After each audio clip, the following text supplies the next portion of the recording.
Salut à tous. Dans cette vidéo, nous examinerons de plus près les séries de données. Lorsque vous créez un graphique dans Excel, vous tracez des données numériques organisées en une ou plusieurs séries de données.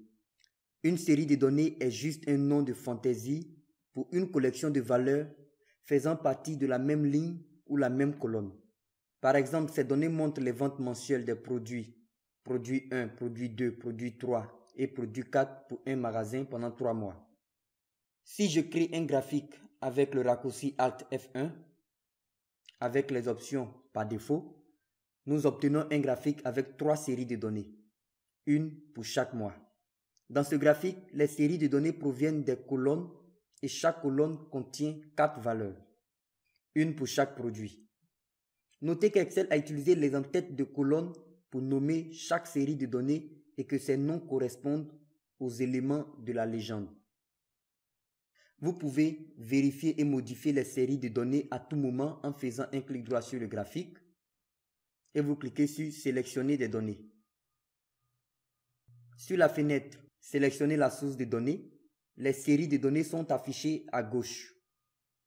Si je modifie l'une des entrées, vous pouvez voir que la série de données a un nom et une plage de valeurs. Vous êtes libre de modifier cette valeur manuellement.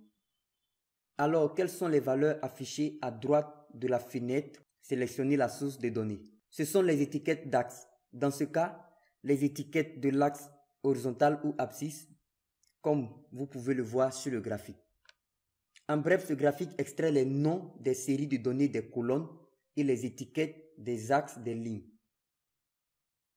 Si je clique sur le bouton Intervertir les lignes colonnes, vous voyez cela est inversé.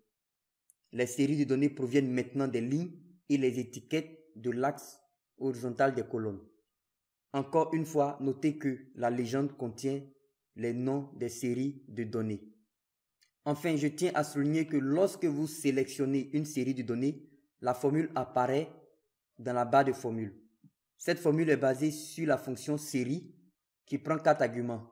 Vous avez le nom de la série, la valeur X, la valeur Y et l'ordre du tracé. Ici, dans ce cas, c'est 2. Je peux changer et mettre par exemple 3. Et vous voyez automatiquement, l'ordre du tracé change. Lorsque je sélectionne chaque série, vous pouvez voir que ces arguments changent pour correspondre aux données mises en surbrillance sur la plage de la feuille de calcul.